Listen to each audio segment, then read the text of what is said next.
What's it like to have the whole group together? Yeah, the first session of summer school, we weren't all together. Obviously, the international guys weren't there. There was a lot going on worldwide about that, but that's kind of been cleared up. So those guys are here, and then obviously with Michael being away at USA Basketball. But they have everybody here now, and then to have Ollie's situation all cleared up. Ever since second session of summer school started, and Michael got back from USA Basketball, everybody's been here, which has been great. You talked last year, Pat, about how quickly that group bonded. Have you seen any indication of how it's going to go with this year? I know it's a short time, but Yeah, we're very particular in who we recruit, not just in athleticism and length and basketball skill, but the character piece is very, very important.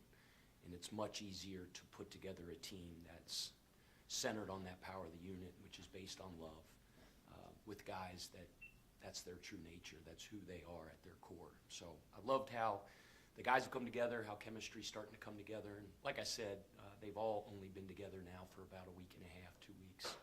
But it's a really good group.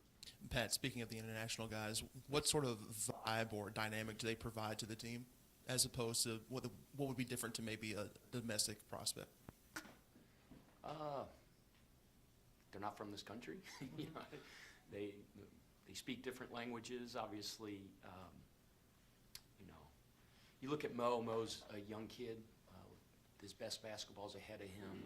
He's got unbelievable potential. But then you look at our other international guys, and they're grown men.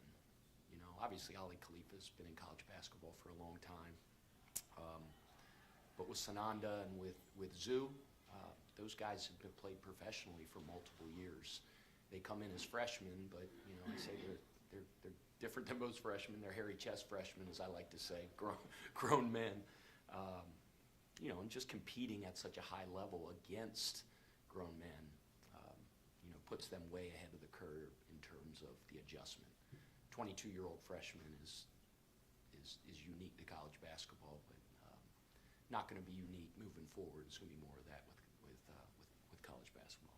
Coach, how has it been different for you this year with a year's experience playing in the ACC, turnover in team? Are there any differences in how you have approached it this year, and what may be different regarding this squad versus last year's squad? Approaching it different, you know, the biggest difference is my life is kind of settled. Last year, during this time, there was chaos going on. You know, we hadn't moved yet. Family wasn't up here yet. We're still in the process of buying houses. I'm living in an apartment, really living in my office. But just to have that part of my life kind of in order and settled, it's been a little bit different of an off season. I feel like I have my bearings about me a little bit better.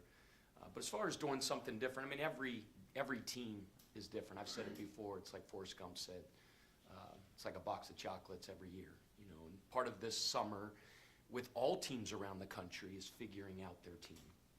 You know, it's whether it's on the floor, off the floor, what your strengths are, what your weaknesses are. You have a sense in recruiting as to, you know, your vision of how those pieces are all going to fit together and work. But until they actually get here, they start interacting, they start competing together, they play every day. You learn more about your team as you go into the fall. what have you figured out so far? And you touched on a little bit in that first question I asked, but anything in this quick section of time that you figured out? Well, you know, the things we always look for on the front end, and I usually feel good that what we look for on the front end is who they're going to be. You know, we always talk about ABC. That's the old Skip Prosser academics basketball character, guys that are going to take care of their business off the floor, guys that are passionate about hoop, and guys that are high character, that are about others. And I see that from these guys every single day. And then it's what we look for, and I can tell you through whether it's 5 weeks that guys have been here, 5.5 weeks, or just 2, you know, we look for guys that are tough. We got a team with a bunch of tough dudes, competitors, guys that compete every day. I would say check on both of those. Basketball IQ. We look for guys with high basketball IQ that like to talk the game, that think the game. We have a team full of guys like that. And then people that make people around them better. So when you ask me what I've seen, that's what we saw on the front end in the recruiting process. And obviously we have a core group of guys returning, so I already knew what the back of their bubblegum card looked like. But with all the new guys, it's all those things that we hope for and more. Did you guys get together and watch Michael playing for Team USA? And was that kind of like a bonus bonding experience to do that? And also your impressions of him against that kind of competition? Yeah, we didn't get together and as a group watch it, but everybody was locked in and engaged. Unbelievable opportunity for him to represent his country, to play with USA across your chest. Few people get to do that, and that is one of the highest honors in sports. And obviously, they won a gold medal. I give Tommy Lloyd a lot of credit. I thought he did a phenomenal job with that team, and not only the job he did with that team, but the sacrifice that he made, and Micah Shrewsbury made, and Grant McCaslin made, and then even the guys that were at training camp that weren't part of the coaching staff. I know Mark Pope was on that. I think Dusty May. There were a couple other guys I'm not remembering, but think about how important the summer is to build your team in this new age. And those guys spent multiple weeks, 3 weeks, almost a month away from their team, dedicated to those guys winning a gold medal and representing their country. I thought that was awesome. And I thought Michael was sensational. You guys all watched it. He didn't get MVP, but he sure could have. And the thing that's great about him is he didn't give a crap about the MVP. Gave a crap about the gold medal. But everybody that watched that knew how special he was during that tournament. Last year, everybody was new to the place, to each other. This year, you do have several guys who have been through a year. Have they made things easier and helped bring in the other guys, the new guys? No doubt. That core group of guys are returning. Last year we had a little bit of that with Rain and with James and with Kobe. They were all with us at Charleston, so they spoke my language already, knew our culture, and they can help those other guys along. And obviously we have more guys this year with the core group returning. And it's always good to have that veteran leadership, to have those guys that have been through it, that know how we rock, that know how we practice, know our terminology, and then they can help the other guys. That's been very, very helpful. How's Kason Pryor look? How's the rehab coming along? How does it seem to you? Yeah, great. From a medical standpoint, he's on pace and probably even ahead of schedule. You'd have to talk to Katie about that, but typically that's a 9 to 12 month thing, and he's exactly where he needs to be. I always acknowledge Kate the Great. You saw the article a couple weeks ago in the paper about her. She's special. She's doing an unbelievable job with him, and he's busting his tail. How much do you think that the TBT, since we're almost there, how much do you think that the TBT gave your squad momentum heading into the early part of the season? It was awesome. We're looking forward to it this year. I know. I don't know what exactly Luke's title is, but he's kind of like the what is he? The general manager. He's like putting the team together. And last year it was unbelievable. Everybody talked about the passion of our fan base. When I got the job, and you felt it at the press conference, you just feel it around town. This is one of the most special sports towns in the country, but that TBT was the eye-opener for me. What did they have in one of those games? 15,000, 14,000. I don't remember what it was, but it broke the all-time record in the history. And our guys felt that too. I remember our guys going over there and everybody pumping them up. I remember Kenai Roos, doing the CARDS chant, and just to see how the town got behind that TBT team. And let's do the same thing this year. A lot of these guys, all these guys are sacrificing, right? They all have professional jobs. They all have the professional players, and they're coming here to do something really cool. And make no mistake, a big reason these guys are doing it. I know a big thing was with Trez, whether Trez was going to play or not, and he made that decision to come here and play. And I'm using him as an example because he's playing in the Big Three. I think he has a game like on, I don't know what it is, Saturday, and he's got to be here for the game. And, he decided to do this, and I saw him yesterday, and it was great to see him. Gosh darn, is he long. He's got like a 7'5" wingspan. He looks like a raptor, and one of the toughest players I've ever watched play. I guarantee a big reason he did that is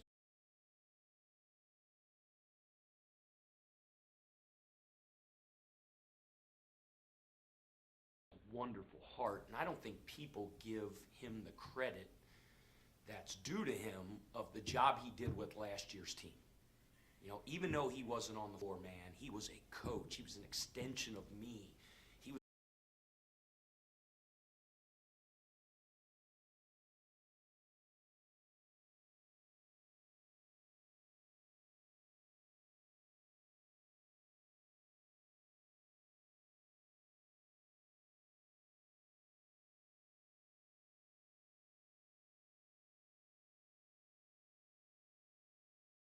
the announcement and then have this big celebration, and I forgot they were out there. So after we did it, Josh came in and he goes, "Yeah, man, thanks, appreciate it." But I heard it was cool. But no, that was awesome. I'm so happy for Ali. And then on the floor, I mean, come on, man, he's one of the most skilled big guys in the country. I think he's one of the top 5 passing bigs in the world, and gives us a very, very dangerous weapon. Chucky made a post on social media this summer saying something to the effect of Kobe Rogers is going to surprise people this year just because he spent the season sitting out, obviously getting healthy from that injury. What can you expect from his game? You know, that's something that maybe fans haven't seen since he was with you at Charleston, but has he shown you even more growth, you know, with that year being able to take off and get healthy, and just kind of what are your expectations for him Kobe's heading into having this an year? unbelievable offseason. First of all, he's fully healthy, right? So not this NCAA tournament, last NCAA tournament when he did his ACL, so whatever that is, a year and a half out. He's quicker, stronger, more athletic than he's ever been. You know, last summer was all rehab. Wasn't cleared to practice until whatever it was, early February. And, you know, gosh, Kobe represents everything we want our program to be about.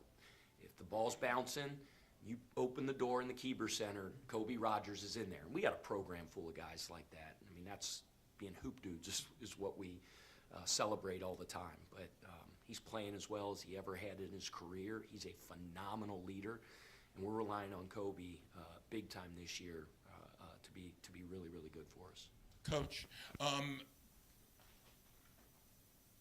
know you can't talk about specific people, but are you possibly looking to add any other members to the squad, maybe in the front court?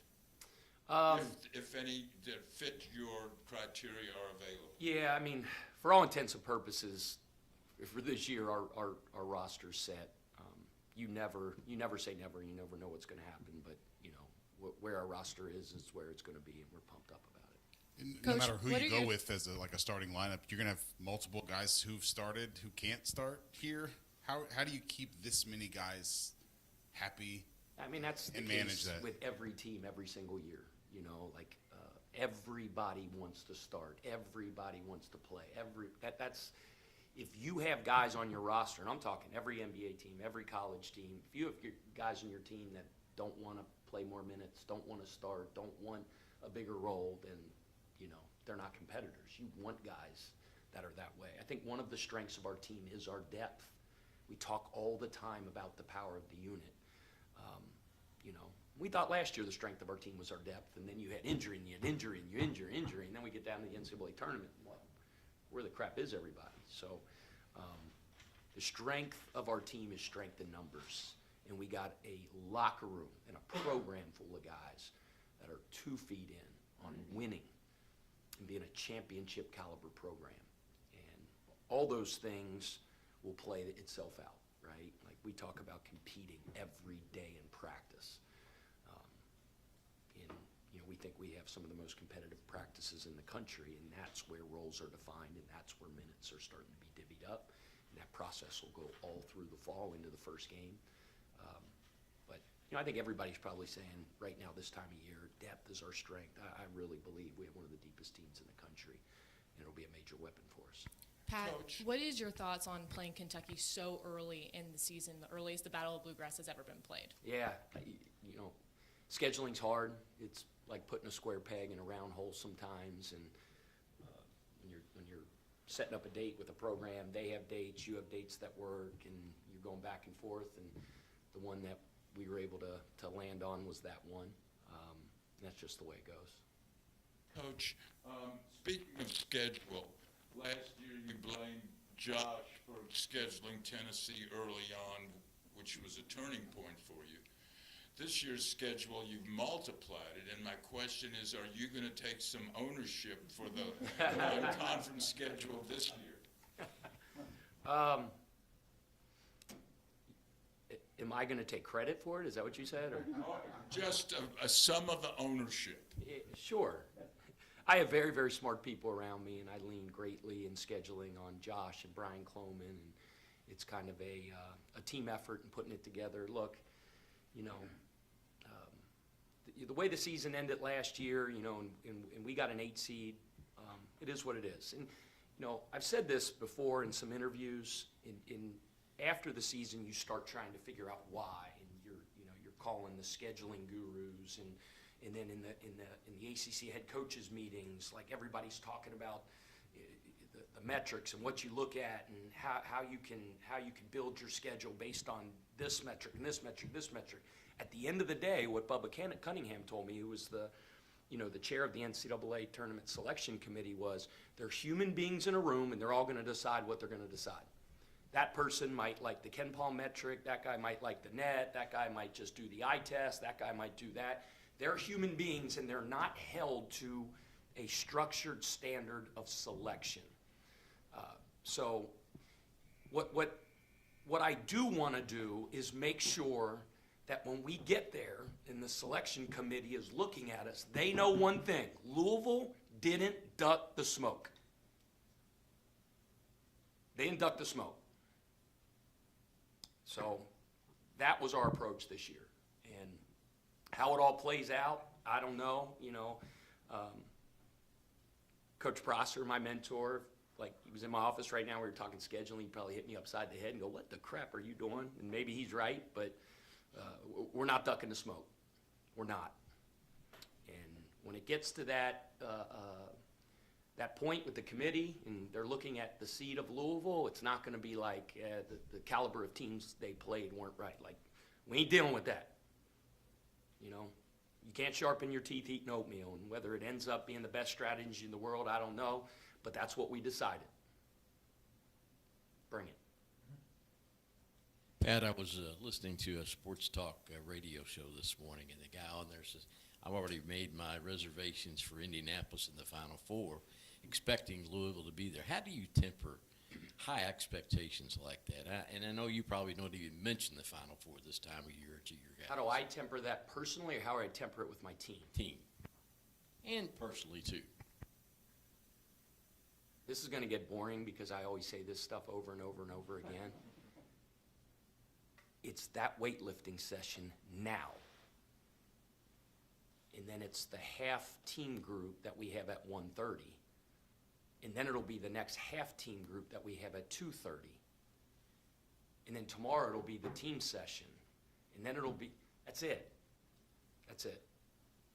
We just, not worried about whatever you said, people making reservations at hotels for games down there. I'm not worried about that. I'm worried about excellence today. That's it. Pat, you had such success at Charleston and at Winthrop. You came here. Last year was one thing, but when you put it a whole season like you did last year, is it different when you're out recruiting the next class because you have something to prove here at Louisville? Do I feel it's different out there? Do you feel like you've you had a lot of traction last year, but do you feel like you're getting in with better players than you did maybe last year? You'd have to ask people out there on the outside, but I mean, I would think with the success we've had, it gives us some credibility to say, like, okay, these guys know what they're doing a little bit, I like to think that's the case. Coach, you got Kansas in the exhibition season. How did that come along, and how much of an advantage is it playing a program like that in the exhibition season? It's pretty cool, isn't it? It's pretty cool. I mean, it's an exhibition game. It doesn't count on your record or anything like that, but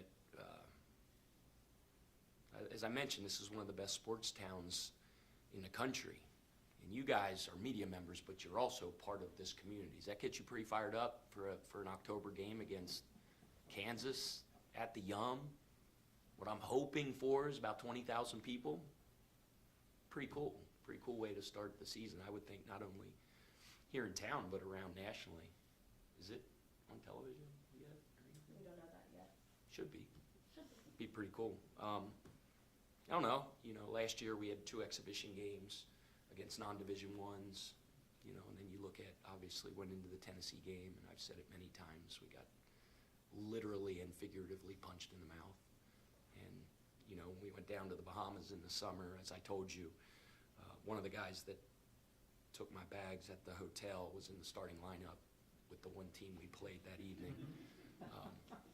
So, like to think Coach Sells' teams and the Kansas Jayhawks are going to be a little bit better of a test early on to get us ready. How can you talk a little bit about Sananda and what you talked about him? He's a grown man. He's been playing, against grown men. What have you seen since you've got him here? And I guess was it a different recruiting process when you recruit somebody internationally and you really don't ever see him, right? Yeah. Sananda is he's a pro. He's a pro. He's a Grizzly veteran. Like, he's played in that German pro league, just like the Greek pro league that Zoo played in, are some of the top pro leagues in the world. And you look at the venues they play in, the atmospheres, the caliber of competition, just to come in with that type of experience. But then, he's big, he's got 7'4" wingspan, he's got great hands, he's a very, very smart player. You asked about some things like that I'd noticed early on with the team, and you're talking about Sananda, but I would say for Zoo as well in terms of our 2 incoming bigs. They're both phenomenal in pick and roll coverage. Like, part of it is they've been coached at a really high level, but their ability to defend the pick and roll. Both as switch defenders, he's 6'11", but can really move his feet and guard a guard on a switch, but also in his coverages as well. He's a stoic individual. He's not the most vocal guy in the world. Brian Cloman jokes all the time. He was like, and I don't want to use a generality about Germans in general, but he was just like, sometimes they don't know when you're joking. And I'm always joking, like when I see these guys off the floor, and I forgot Chloe told me that, and I use some of my best zingers, my best one-liners that are guaranteed to get a laugh, and he just stared at me. Like, hey. But no, we're really excited. He's doing a great job. The roster this year lists a Kanai at 6'10", up from 6'8". I'm just wondering, could you speak to his growth physically, and then also just on what you're expecting from him making that leap from freshman to sophomore year? Yeah, we were surprised when we measured him that he'd grown a little bit. I don't know exactly how much it was, but when he came back, we were all like, gosh, he looks a little taller. And Eli measured him, and he had grown an inch or something like that. So, and then obviously the job Eli does in the weight room, he's going to continue to put on muscle and mass and stuff like that. And I'm super high on Kanai. You can see his growth. He's become more and more of a gym guy. He's always been a gym guy. He's in the gym, but he's got that look about him where he's consumed. And he obviously he always plays with a ridiculous motor, pursues the glass. He's got great length, great defensive instincts. And then his offensive game is evolving as well. He's working on his 3 constantly. Keeping his game simple on the offensive end, executing actions, things like that. He just got a firm understanding of who he is and who we are and how he fits into that. And you can see that, he's more comfortable this offseason versus last. Is Conwell a guy who can get you a bucket whenever you need? I mean, you need guys like that, and he's done it at the highest level, really. We got a bunch of guys like that, which is good. But Ryan can flat score the ball. He's an elite 3-point shooter. He's one of those modern players that are effective in the highest percentage shots in the game. He's really good at the rim. He's really good from 3. He can generate free throws, and he makes free throws. He understands.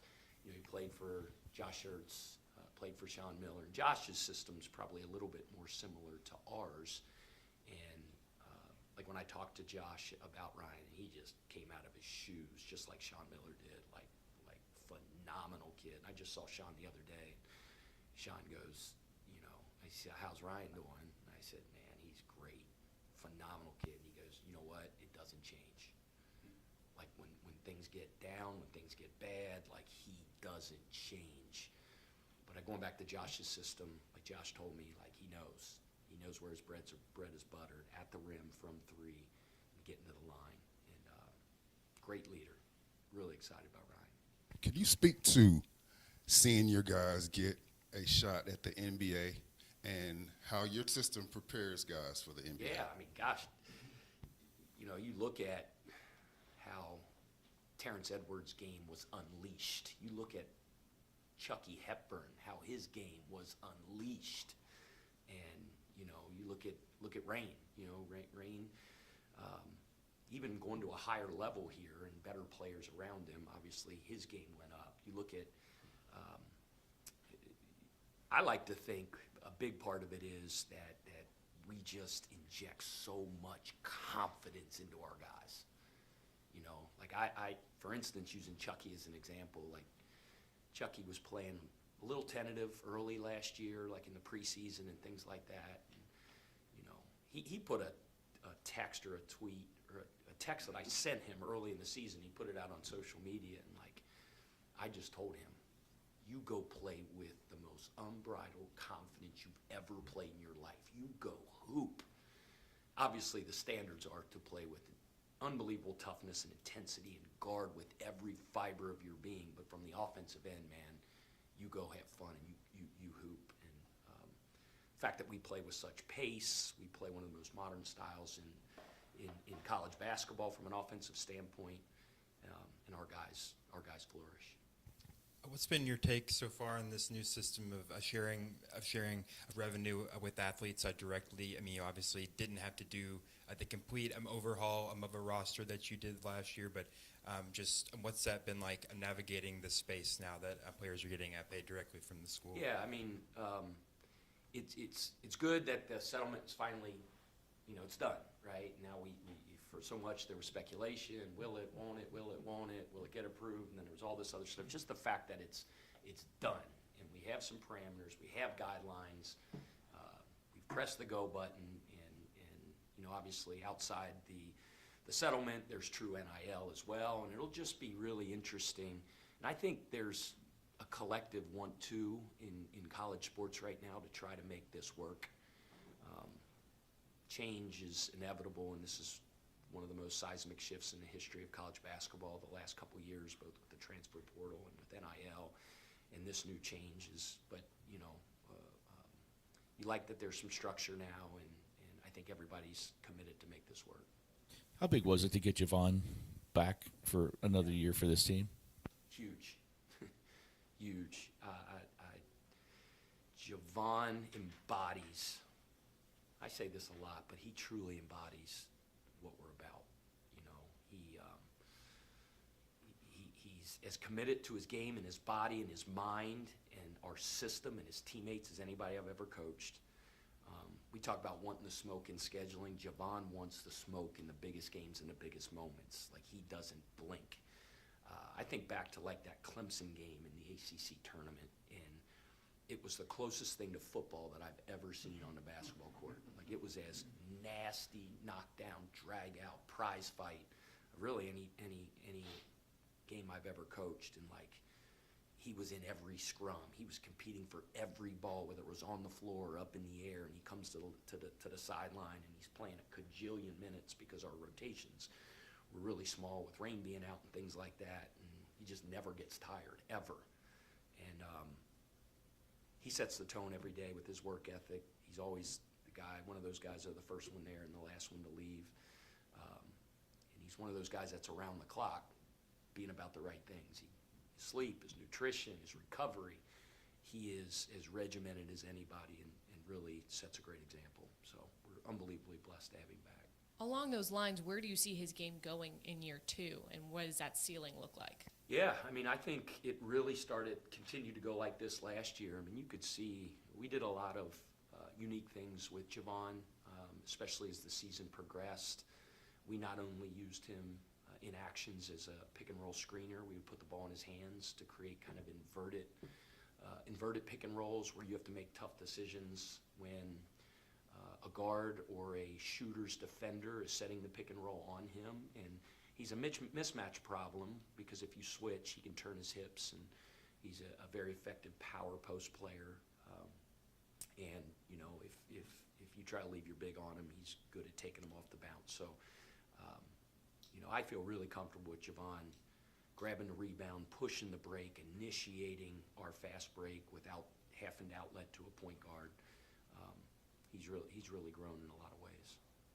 Last one now, if you have one. Pat, you mentioned how Pryor is ahead of schedule or maybe like on schedule with that 9 to 12 month time frame. When do you kind of expect him to potentially get cleared to resume practice activities, and do you think he's going to be available to start the season? Yeah, I can't speak to that. That's the medical people. That would be Katie and the doctor. I do know typically around the 9-month mark is usually when you start to get, you know, start that, whatever they call that progression toward Full contact. yeah, progression to full contact. So from what we heard from the last doctor's appointment, he's on schedule, maybe even a little bit ahead of schedule. You know, we're hoping, you know, sometimes in the preseason he can practice before game starts, but we'll have to just see how that plays out. All right, thanks, guys.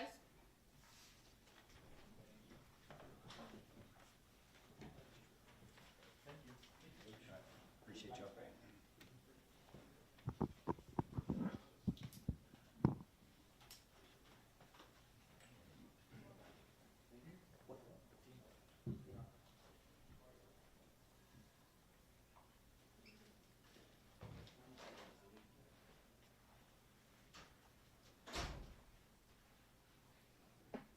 Who are we gonna have, Dana?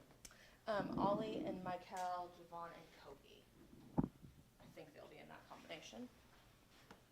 All four or just two at a time? Two at a time. Okay. Two at a time. Yeah, sorry. Two and then two. Do these seats work for everybody? Do you see what's going on? Good. Everybody all right with this? This is the second mic that I just put down, so this should be on. Okay.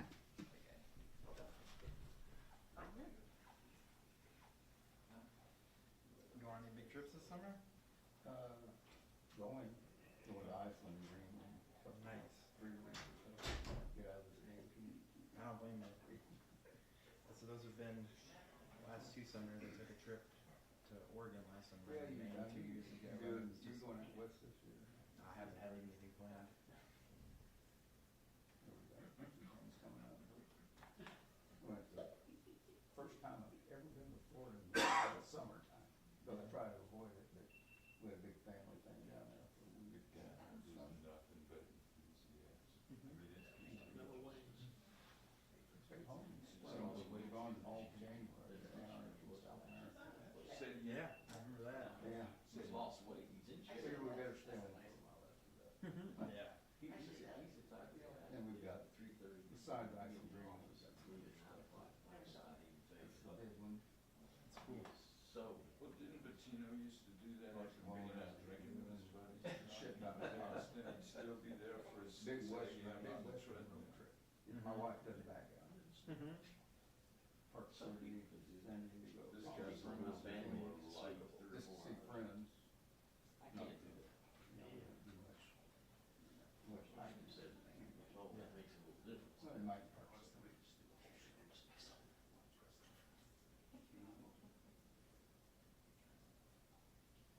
What, you might go out and do some backpacking again, or?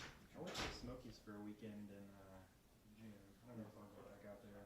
Or like, I don't have any other big trips planned at the moment. Michael's been gone for 7 days. Michael has been. Oh, yeah, he's And been. well, he called the other day, and I'm like, where are you? He said, somewhere in Montana. Nice. That's awesome. Team that, most I've It's been not out back for till week. Saturday, I don't think. You what? He'll come back till Saturday. Oh, he's not back yet. Yeah. Be eager to talk to him about that. A week of camping stuff and all that. Yeah, yeah.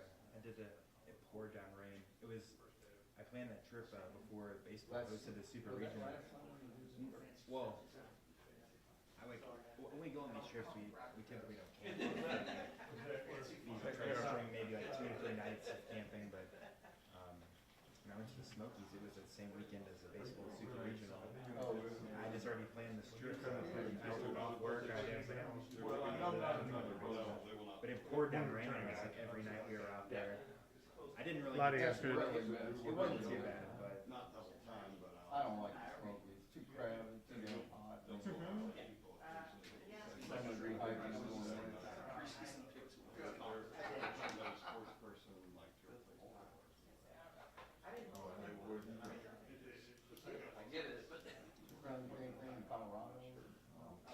I haven't been there in a minute. A friend of mine went to manual with at Air Force Academy, so I went out and visited him 1 year. That was really neat. I did some snowboarding. I would love to go snowboarding out there again, but it's just been so long. What? A lot of places in Colorado.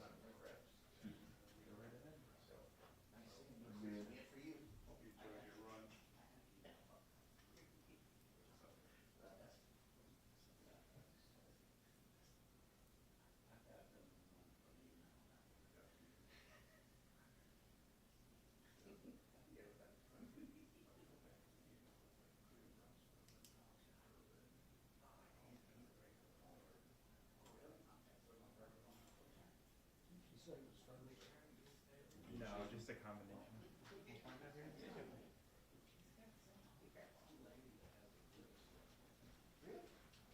So then, see you again.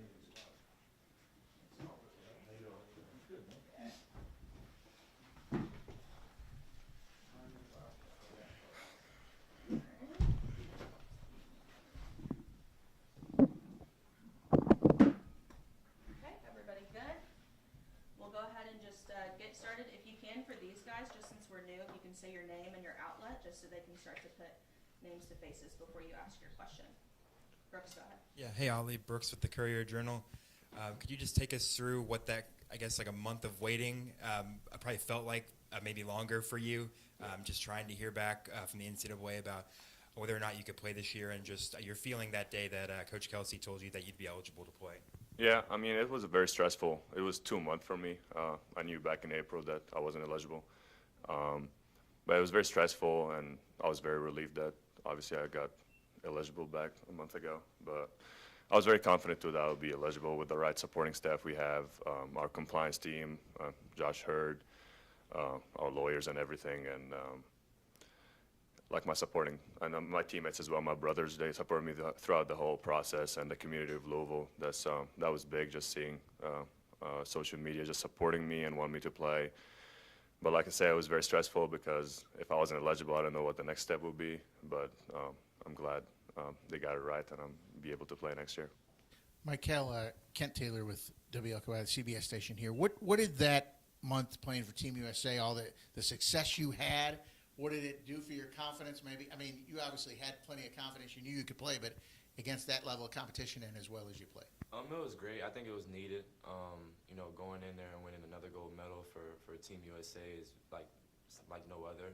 It's a once-in-a-lifetime opportunity to be able to play back-to-back for Team USA. So, going into that whole month of us being in Switzerland together, it really, obviously, it wasn't really much to do because we're in another country. But we were just locked in on every game, and we came out and got the gold. Ollie, have you seen a freshman come in with the talent that he has, and just where do you kind of take us through your first impressions of his game? Yeah, I mean, I never played with a freshman like Michael before. It's like I'm honored just to play with him, to be sitting next to him right now. He's great. Like once we played pickup, I mean, like the first week I met you, I mean, I was like, wow, like he's 18, 19, doing this stuff on the court. I mean, I've been in college basketball for long, but I've never seen anything like this before. Never played with anyone like Michael before, and I'm glad he's on my team. So. And then just to kind of turn the question up to you, Michael, Brooks Holton here with the newspaper. Have you seen a big pass like him before? And just could you kind of speak to what that can do for your team, just having someone with his size who can pass? I haven't seen it before besides Jokic. I mean, he's the closest thing to Jokic when it comes to passing. It's so easy to play with him. Just be able to, hit him at the top of the key, and he's going to make the right play every single time. it's truly a blessing to be able to play with him. Michael, Paul Rogers, I do the radio broadcast. Do you have to do anything with your game to make it fit to this style, or were you sort of recruited into that style and it's all natural for you? Coach recruited me and told me, hey, we want you to be you. We want you to be that guy. We want you to be able to lead this team to where we want to get to. And with the support behind my teammates encouraged me to just be myself and be able to play through mistakes and don't overthink and just go on to the next play. And I truly can't thank them enough for that because, I overthink sometimes a lot just because of how I am as a person. I know I can do better, and I'm always wanting to better myself every single day. So I'm very tough on myself when it comes to that, and my teammates just definitely be there and just support me through it all and just tell me to be myself. Michael, Kendrick Haskins, Wave here in Louisville. How do you handle all the expectations coming in because it's so high for you right now, especially after the way you play? How do you handle that and keep it all in perspective? It's really no pressure. I think me. I trust my work, and I trust what I've been through and everything that I've done to get to this point. And I'm gonna keep doing it. I don't think there's really no expectation. I'm just going out there and hooping, and having fun. Michael, Jody Dillon with Cardinal Authority. How much of your upbringing and the competition you've played and the way your dad has trained you kind of helps in that process? And then I guess in the second part, the USA basketball helps with the transition, doesn't it? The physicality. It does. Absolutely, it does. U19s. There's a lot of guys that play pro, so we kind of get that feel of guys that are very experienced and know what they're doing. I think that helped a lot, going into that whole month and that whole process with them, and just competing against the best every single day kind of bettered me. And my dad's put me through the fire since I started playing basketball, so I'm kind of coming here with the utmost level of confidence that I could possibly have, just because I know what I work at and I know how much work I put in to get to this point, like I said before, and I think that's going to help me a lot and keep me grounded through it all. Matt McGavin for Louisville Cardinals on SI. For Ollie, during your rehab process, you completely transformed your body, dropped around 50 or so pounds.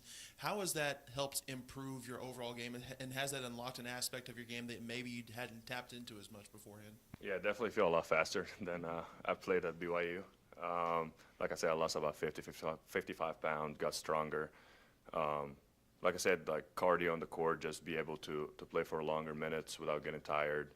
I realized this when I first started practicing back in February with the team, and this summer, obviously, just being able to scrimmage and not get as tired and play faster in short distances, and to be able to get stronger as well. Obviously, jump a little higher. I'm not that athletic anyway, but yeah, jump a little higher, it always helps. And obviously, take a lot of pain off my knees and legs, and that was my main problem. That's why I started getting injured, because I was too heavy on my knees, and now I'm very light.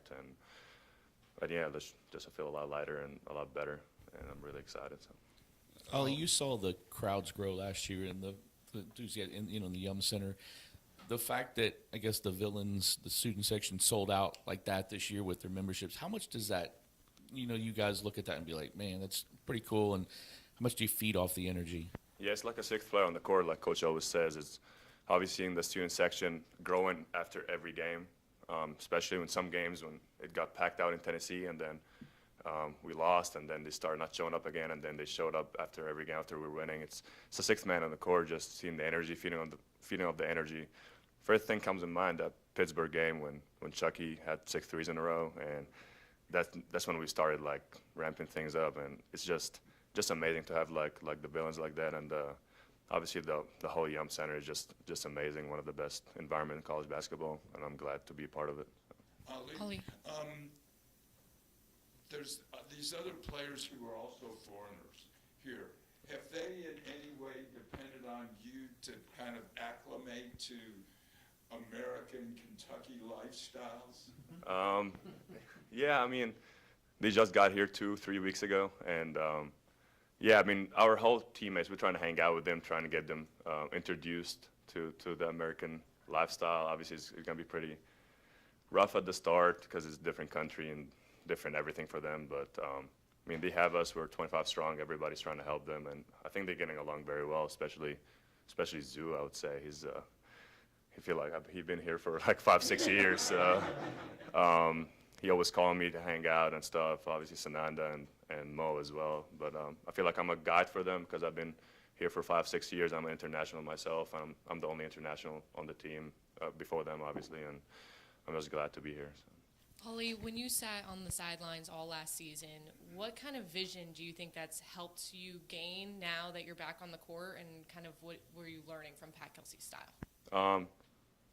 It's like Coach always says I'm extended to the coaching staff. It's just I want to be a coach myself as well after I'm done with basketball. So it's kind of helped me a lot understanding the system and just sitting from the sideline, understanding what coach wants. Sometimes I would walk throughs before games, and that's when the other players were like getting ready for the game. I would be with Coach Kelsey trying to understand what he really wants. So now I feel like when I'm on the court, I really know what he wants. I just can click it and obviously tell my teammates what coach wants. And it was a very good experience. I mean, like me and Kobe just sitting on the sideline. Obviously, we're very hungry to play, but it was good just to sit back and see the game from different angles. And now once I'm back on the court, I understand what he really wants. So. Ollie, Eric Crawford from WDRB here in Louisville. It probably feels like forever since you were in an actual college game, but how do you envision yourself in being better the next time you step on a court for a game? And what areas do you hope are better? Have you tried to improve? I feel like my conditioning, that's the biggest thing since the last time I played when I was at BYU. I feel like we play a very fast pace here compared to my old school, so it's that's what that's what I've been working towards, just my cardio and my condition to be able to play for longer minutes without getting as tired, especially in Coach Kelsey's offense and defense. And I feel like defensively as well, to be able to like jump ball screens or drop ball screens and hit dudes down low and try and block them out and be stronger. I feel like this is the biggest thing I'm excited for. I feel like that's what I've been working out this whole time, and I feel like I can shoot it a lot better too since the last time I played 2 years ago. I know myself, I work hard, and I feel like this is going to be the biggest key I have. So, Michael, you've got obviously a lot of guards on this team and a lot of guards around you or with you. Oh, everybody always talks about Kobe. We haven't seen him here because he was out all last year, and when they do, they're like, just wait till you see him, just wait till you see him. Did you know much about Kobe before you got here, and has he surprised you, impressed you, what? To be honest with you, nobody has really surprised me just because, I watched, obviously when I committed, I watched everybody on the team and see how they play. That's what I have to do as a point guard, know my teammates very well. Kobe's just a big energy guy. He's a really big energy guy, and he's very impactful, especially on the defensive side. He flies around, could guard multiple positions, very versatile, and he's very smart with it. He doesn't try to do too much. Makes it simple and makes the right play every single time. So I think that's what you have to do to be able to be a high-level guard in this game in college basketball to be successful, and that's what Kobe is. For both of you guys, there's obviously a lot of focus on the Louisville-Kentucky rivalry all the time here, but now when you have that as the opening game, kind of take us through, Ollie, for you. I mean, you're going against Coach Pope in your first game at Louisville, and then Michael, also, if you and Jasper kind of had some back and forth in Switzerland. Ollie, you want to start? Obviously, I'm really excited. What I'm focused on right now is the next game. Play Kansas on the 24th. That's the most important game of the history of our program, like Coach says. And that's what I'm focusing on. Obviously, playing my old coach, I'm really excited about that too. Great rivalry, the best in college basketball in my opinion. And I'm excited about this game, obviously, but the most important game for me is the next game, which is October 24th. So.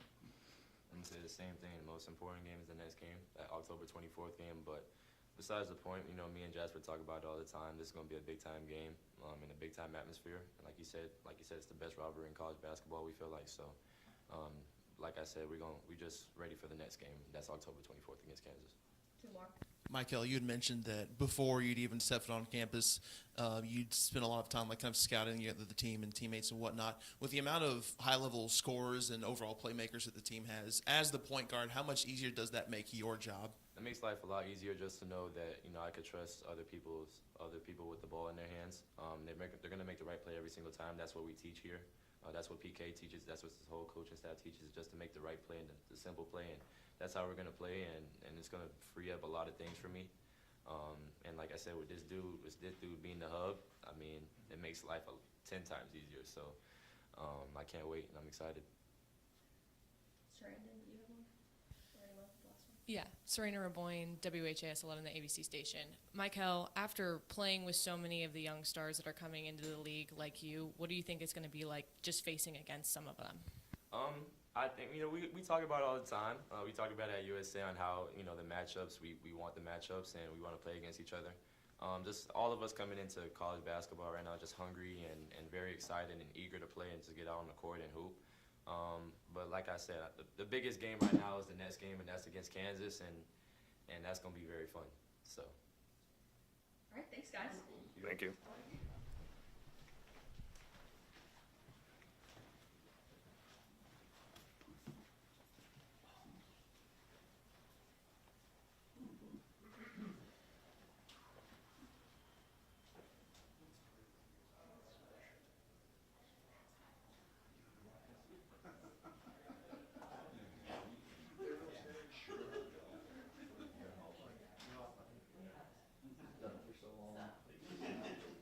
But I mean, it's really.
Are you going to teach him this week, or you're leaving from here?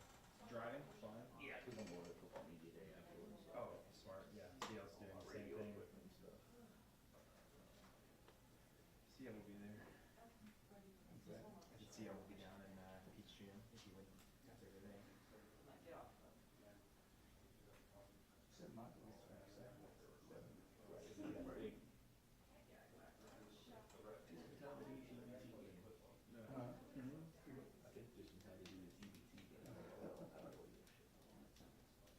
You know, they're kind of fun to watch.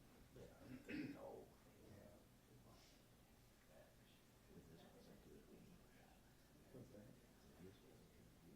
Yeah. You know what I mean? Like, Right.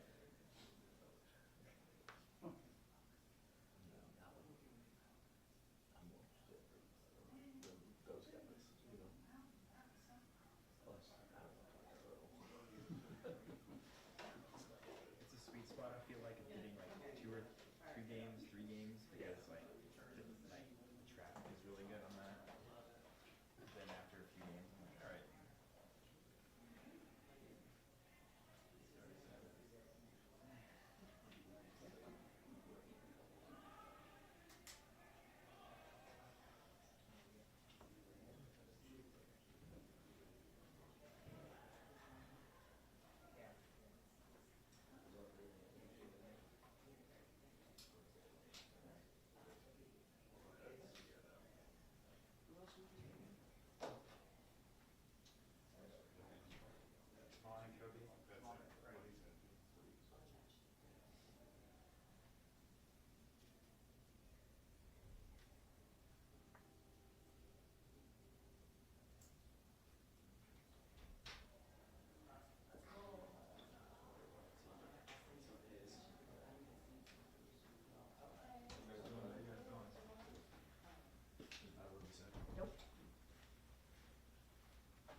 you doing?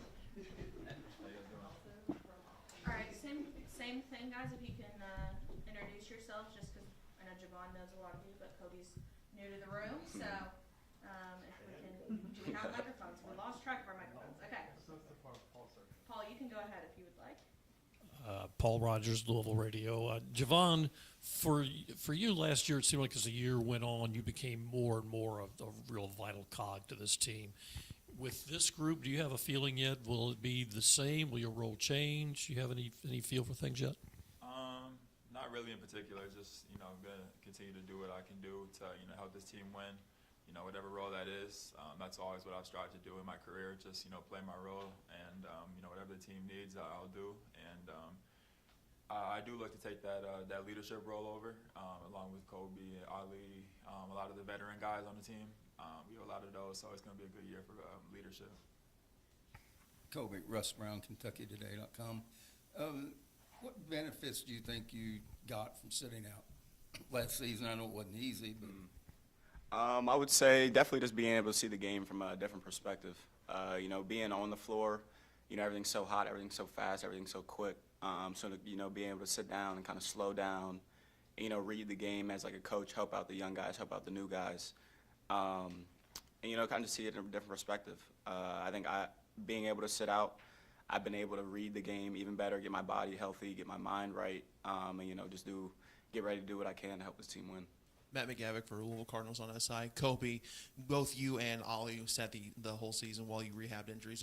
During that time, did you guys kind of lean on each other to kind of lift each other up? Because while you're hoping to play later. Mm-hmm. Yeah, absolutely. We had two, pretty bad knee injuries. While you're being out, while you're sitting out, it's not fun. But at the end of the journey, it's going to be well worth it. I felt better than I ever have, and I know he's feeling it better than he has ever have.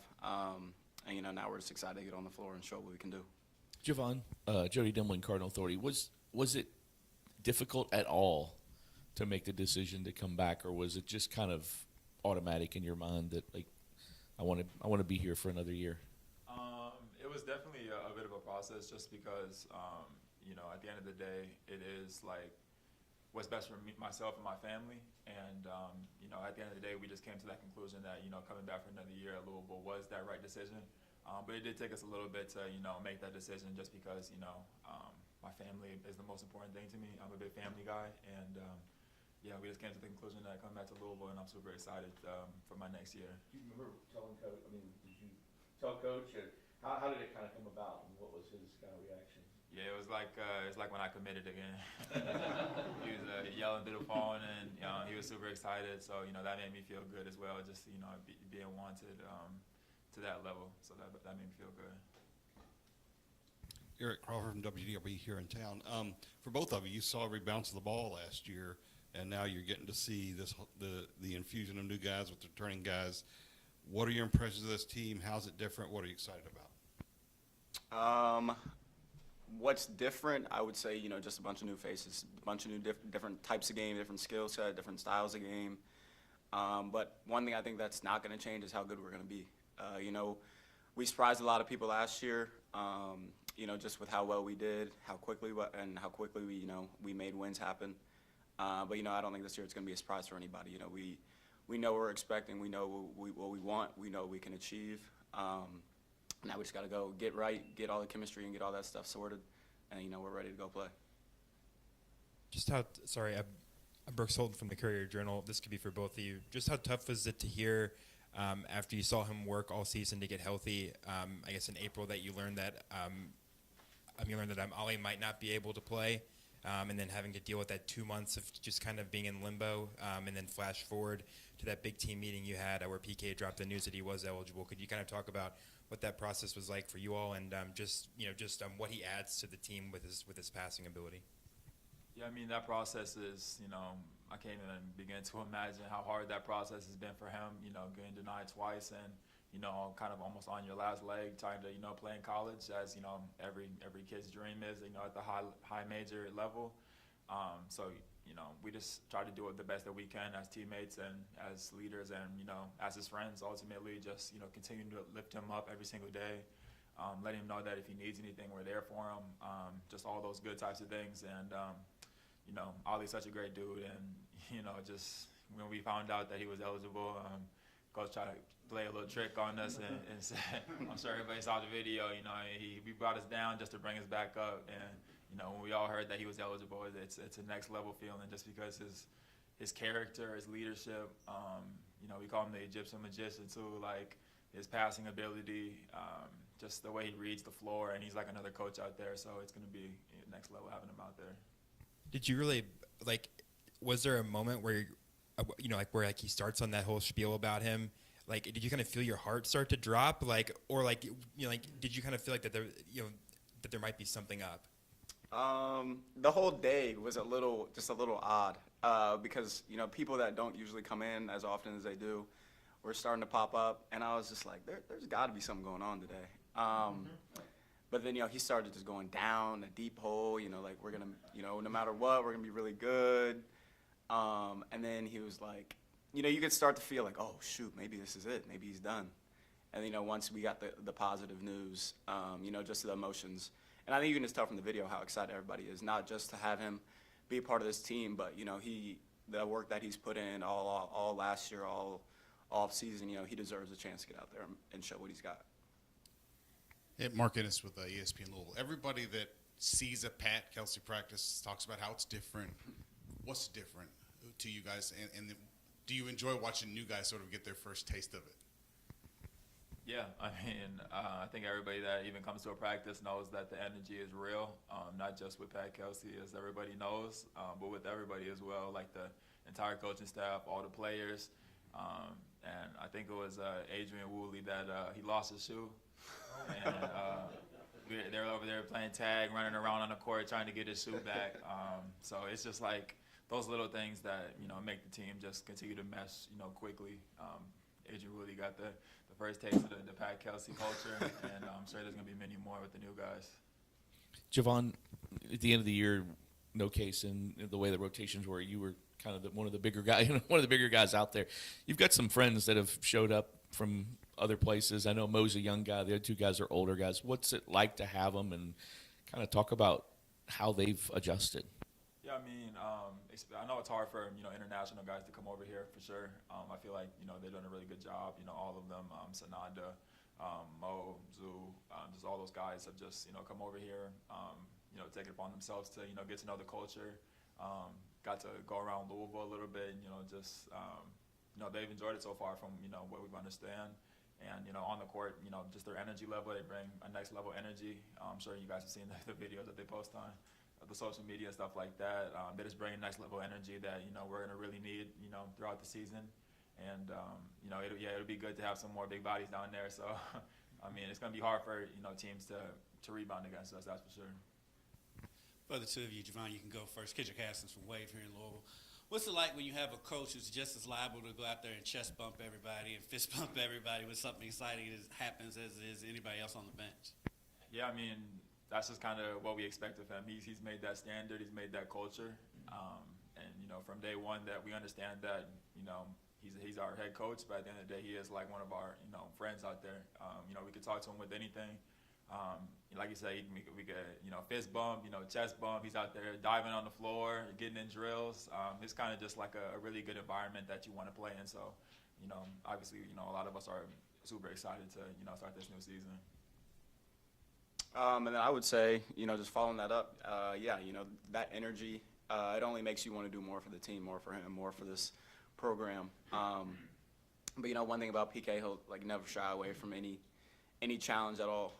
So even when he is in practice, he knows, you don't get any breaks. We're coming after you just like we're coming after anybody else. So if you get hit and you get knocked down, that's just welcome to practice, I guess. Mm-hmm. But no, he's a great guy, great coach.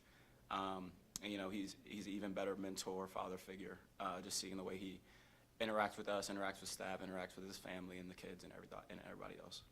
Kobe, was it evident from the first interactions that you had with Pat? I guess going back to when maybe he was scouting you at D2, right? Yep.